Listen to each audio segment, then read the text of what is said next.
പരിശുദ്ധ പരമാദിവ്യകാരുണ്യത്തിന് എന്നേരവും ആരാധനയും സ്തുതിയും പുകഴ്ചയും ഉണ്ടായിരിക്കട്ടെ. ഇന്ന് കർത്താവിനോടൊപ്പം യാത്ര ചെയ്യാനായിട്ട് നമുക്കെല്ലാവർക്കും സാധിക്കട്ടെ. നമ്മുടെ ജീവിതത്തിൽ ഏറ്റവും പരമപ്രധാനമായ കാര്യം എന്താണെന്നറിയോ?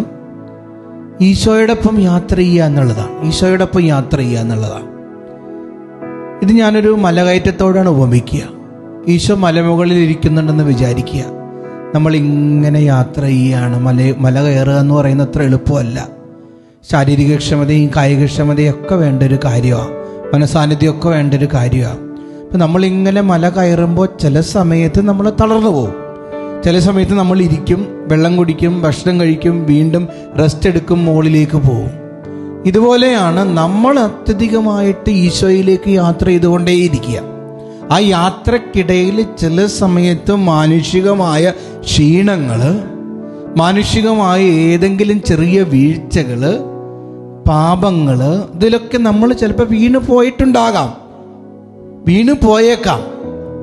പക്ഷെ നമ്മൾ എന്താ ചെയ്യേണ്ടേ? വീണ അവിടെ തന്നെ കിടക്കരുത്, എഴുന്നേക്കണം. പാപത്തോട് നോ പറഞ്ഞുകൊണ്ട് കർത്താവിലേക്ക് എഴുന്നേറ്റ് വീണ്ടും യാത്ര ചെയ്യണം. പ്രാർത്ഥനയാകുന്ന ജലം കുടിച്ചുകൊണ്ട്, കുദാശകളാകുന്ന സ്വർഗീയമായ ആഹാരം സ്വീകരിച്ചുകൊണ്ട് വീണ്ടും നമ്മൾ ഈശോയിലേക്കുള്ള യാത്ര തുടരണം. വചനം പറയുന്നത് എന്താ? സങ്കീർത്തനം 37:23. മനുഷ്യൻ്റെ പാദങ്ങളെ നയിക്കുന്നത് കർത്താവാണ്. തനിക്ക് പ്രീതികരമായി ചരിക്കുന്നവനെ അവിടുന്ന് സുസ്ഥിരനാക്കും. അവൻ വീണേക്കാം, എന്നാൽ അത് മാരകമായിരിക്കുകയില്ല. കർത്താവ് അവൻ്റെ കയ്യിൽ പിടിച്ചിട്ടുണ്ട്.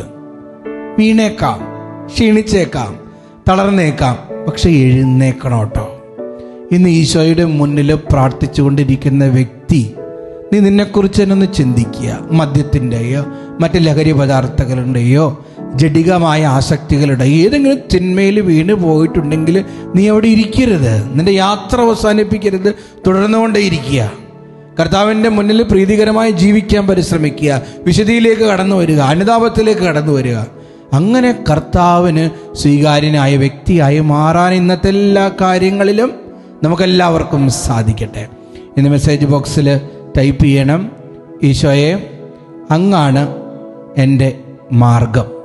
ദിവ്യകാരുണ്യനാഥൻ നിങ്ങളെ അനുഗ്രഹിക്കട്ടെ.